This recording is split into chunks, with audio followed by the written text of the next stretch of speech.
This is the Boston Bosses Podcast, the only show where artificial intelligence, emerging tech, and digital disruption meet real-world business. Presented by technologist, author, and no-nonsense navigator of the future, John Biggs. It's Tech Talk without the jargon. Now, let's deep dive. Welcome to the Deep Dive. We're here to sift through the noise and get you the insights you need. And today we're tackling something that might be, well, front and center for quite a few of you right now. A big career transition. Maybe expected, maybe a total curveball, maybe even thanks to, the latest government shakeups. Oh. But whenever you're headed, that next chapter, it's likely being shaped on LinkedIn. That's so true. And our mission today really is to help you turn that LinkedIn profile from just a sort of digital resume into something much, much more powerful. Yeah, because recruiters, they spend, seconds scanning profile? Barely seconds. So standing out isn't just nice, it's absolutely critical. Okay. We want your profile to be like a beacon, really attracting those exciting new opportunities. And LinkedIn's huge, right? Over 700 million users. It really is where career magic can happen. Definitely. An optimized profile tells people you're not just looking, you're a professional on the move. Exactly. Yeah. It signals intent and proactivity. But okay, let's talk specifics. Someone moving from government to the private sector. What's the biggest hurdle in making their profile, speak the right language? That's a great question because, the way things are described in government roles, it often doesn't directly translate. The biggest challenge, it's taking those maybe very specific internal government achievements and turning them into skills and results that a private sector recruiter immediately understands and, crucially, values. Right. They need to see, can this person solve my problems fast? Precisely. If your profile doesn't answer that quickly, you just blend into the background. Yeah. So let's start right at the top. Your digital first impression. Okay, yeah, the headline. That little strip under your name, it's like prime real estate, isn't it? Absolutely. Your billboard. I see so many profiles that just say something like former government analyst. It's fine. But it doesn't exactly jump out. No, it's descriptive, but not compelling. It says what you were, not what value you bring now or where you're going. So how do you make it punchy? How do you convey that value? Well, think impact and future. Instead of just the old title, try something like Strategic Policy and Operations Leader, Government to Private Transition, Innovating Public and Private Sectors. Okay, that immediately says more. It shows direction. Exactly. Or maybe something bolder like bridging the gap between government expertise and private sector innovation. You want keywords recruiters might actually search for, keywords that signal that translation of skills, moving from just descriptive to, aspirational. That makes a lot of sense. Okay, so right below the headline, you've got the summary, the about section. The temptation must be to just, paste your resume in there. Why is that a mistake? Big mistake. It's just too much information, a data dump.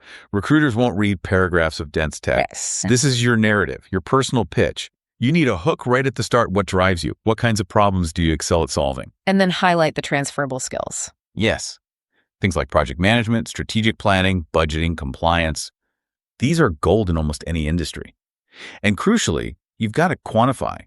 Show your impact.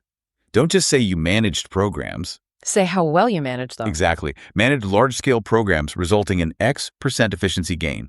Or oversaw Y budget. Numbers grab attention.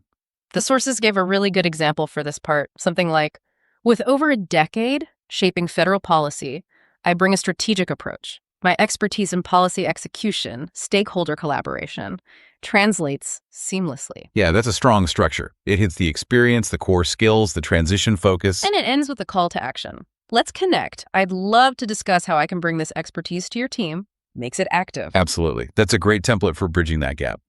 Okay, so let's move down the profile to the experience section. Again, lots of people just list duties here, like copying from a job description. Why shift to framing it as a professional highlight reel? Well, because duties just says what you were supposed to do. The highlight reel shows what you achieved. It's about impact. Right. Think about the difference. Instead of just managed federal grant distribution. Which is pretty dry. Yeah. Try. Oversaw $50 and plus in federal grants, ensuring funds were allocated efficiently, leading to a 30% improvement in program performance. Wow. Okay. That paints a completely different picture. Competence versus just tasks. Exactly. The bullet points there need to be concise, focused on results, and really tailored to show relevance for that private sector move. That results orientation is key. Which brings us to the other parts of your profile that showcase skills, education, certifications, professional development. For someone making this government to private switch, what should they really emphasize here? I think the certifications can be particularly powerful. Things like, PMP for project management, Six Sigma, Agile, maybe cybersecurity cert. I know that's so important. They signal you've invested in skills that are widely recognized and valued in the corporate world. Shows adaptability. Shows you speak that language. The source material had a nice analogy for this. Yeah. If your government experience is the cake, your certifications are the frosting that makes it irresistible. I like that. Yeah. It really does add that extra appeal. Yeah. Are there other things, maybe less obvious ones, people should add here, like online courses? Oh, definitely. If you've done relevant courses on, say, LinkedIn Learning or Coursera, absolutely list those. Where would you put those? Under licenses and certifications. It shows you're proactive about learning and filling any potential skill gaps, especially for the private sector. Huge plus for recruiters. Got it. Okay. That leads nicely into the skills and endorsements section. LinkedIn gives you, 50 slots? Yep, 50. How do you choose? You can't just list everything. Yeah. Especially for a pivot. No, you've got to be strategic. Prioritize the skills that are really in demand in the private sector roles you're targeting. Think project management, data analysis, strategic planning. Maybe frame policy implementation as navigating complex regulations or strategic execution. What else? Leadership, definitely. Stakeholder engagement, that's huge. Compliance and risk management, too. Focus on skills that translate well. And the endorsements. Do they actually matter? They add credibility. Seeing that colleagues or supervisors have vouched for your skills, it adds weight. So it's worth reaching out to people. Absolutely. Ask former colleagues, supervisors, maybe even offer to endorse them back for relevant skills. Just make sure they're endorsing skills you actually want to highlight for your target roles. Right. Relevance is key. Okay, what about recommendations? The source called these the secret sauce. Are they that important? I think they can be, yeah. Especially in a transition. They're like mini reference letters right there on your profile. Visible proof. Exactly. Written by people who've actually worked with you, detailing your impact. It can really help bridge that gap if your direct experience is all in government. So how do you get good ones? Not just generic. She was great to work with. You need to guide the person writing it gently. Don't just ask for a recommendation. Be specific. Say something like, would you be willing to write a recommendation focusing on my project management skills? Maybe mentioning that project where we improved efficiency by X%. So prompt them with specifics. Yeah. Contrast John was great with John transformed our grant distribution process, saving 20% in admin costs. The second one is gold. Much more impactful. And offering to write one back is a good tactic too. Yeah, reciprocity often helps. Makes it a win-win. Okay, so a profile optimized, recommendations hopefully rolling in. But that's not enough, is it? The profile is foundational, but you need to use the platform. Right. It's only half the battle. You have to engage, network like a pro, as they say. So what does that actually mean? What should people be doing day to day or week to week? Be visible. Don't just sit back. Post things. Maybe comment on industry news relevant to where you want to go. Share insights from your government background and how they might apply. Show your thinking. Exactly. Join relevant LinkedIn groups for your target industries or roles. Don't just lurk, participate in discussions. Follow companies you're interested in, engage with their posts. It all signals genuine interest and helps you learn, too. What about reaching out directly to recruiters or hiring managers? That could feel awkward. It can, but cold outreach is sometimes necessary. The key is not to be generic. No, I'm looking for a job, please help. Messages. Right. Do your homework first. Look at their profile, their company. Personalize it. Like the example message. Yeah, something like, hi, recruiter's name. I saw your profile researching opportunities in industry and was impressed by something specific. My background is in your expertise, framed for them, and I'd love to learn more about roles at company field. Do you have any insights? So it's more about seeking advice, showing you've done research, less demanding. Exactly. It opens a door much more effectively. Smart. Okay, one last piece, the technical stuff. Yeah.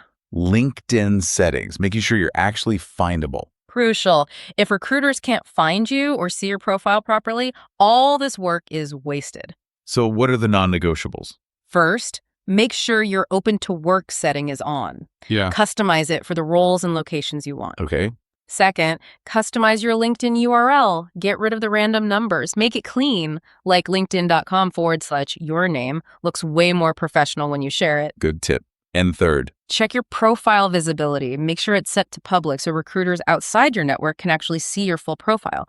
Essential for casting a wide net. right, makes sense. You need maximum visibility. So wrapping this up, for everyone listening, think of LinkedIn not just as storage for your past jobs, but as your active professional launchpad. Yeah, the key actions really are optimize that profile with real intention, engage actively on the platform. And then hopefully watch those opportunities start coming your way. And remember, it's not a one and done thing. Your profile needs to evolve as you do. Keep it fresh. Add new skills, projects, experiences regularly. It's a living document reflecting your journey. Absolutely. And if all else fails, you just remember that old saying, your network is your net worth.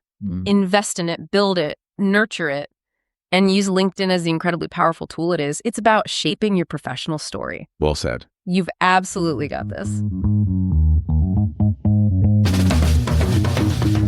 That's a wrap on this episode of the Bots and Bosses podcast. Remember, the bots are getting smarter, but you're still the boss. For now, see you next time.